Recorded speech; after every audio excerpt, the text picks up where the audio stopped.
yellows and the golds. I guess I recommend going a little easy with the yellows and the golds. I think these can be effective, but they have kind of earned their gaudy reputation. We've seen too many service stations that use these, excessive use or bad placement and so on. I think they can work well. In the view of many people, they are wonderful in the winter garden because they can brighten up a dour day in a dour landscape.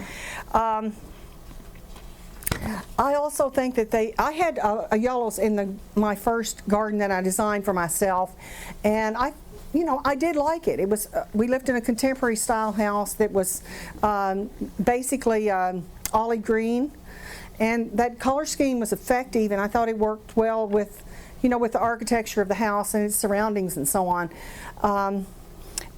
But I did have a couple of failures. It was just a little bit too bright in a couple of places and so on. But I would like to try this color scheme against a deep brown brick or a brown siding or something. I found a picture of that, and of course I lost it, so I quit on the web somewhere. It's out there floating around. But it illustrated well how well this color can work against that kind of house. Yes? I wanted to ask you, how would you like any of these with the blues? I like yellow and blue, but I don't know about these. I would stay against away from the combination and make one or the other the dominant color in a scheme. Let's talk about this Rheingold arborvitae here at the top. I was reading recently about a couple of famous gardeners who had planted this in their garden because they were opera lovers. Well, we all have different reasons, right?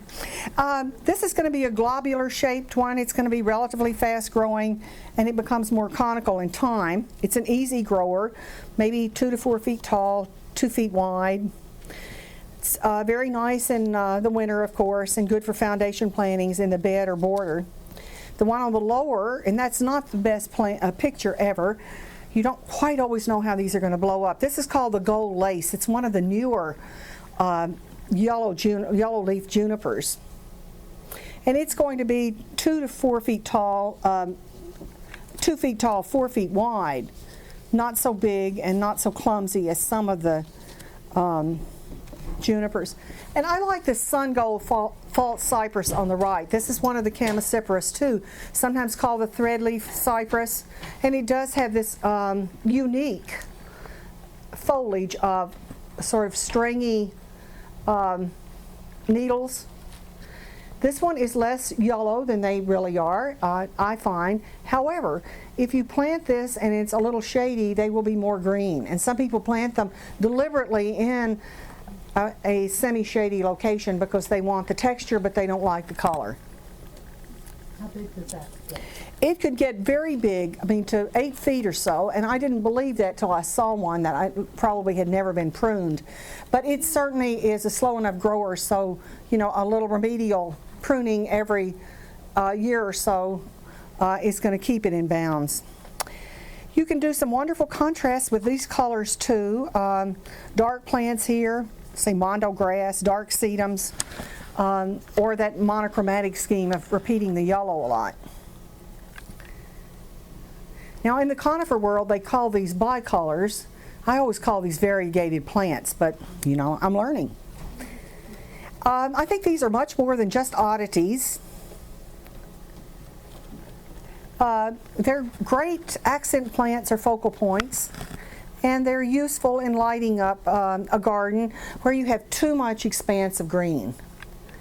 I think variegated plants work best if they're up close and personal. If they're too far away from you, they tend to look diseased. Not a good look. No, we're not looking for that look. I think if you site them in your foundation planting where you are along a path or at the front of the border, somewhere where you're going to see that detail, they can be very handsome.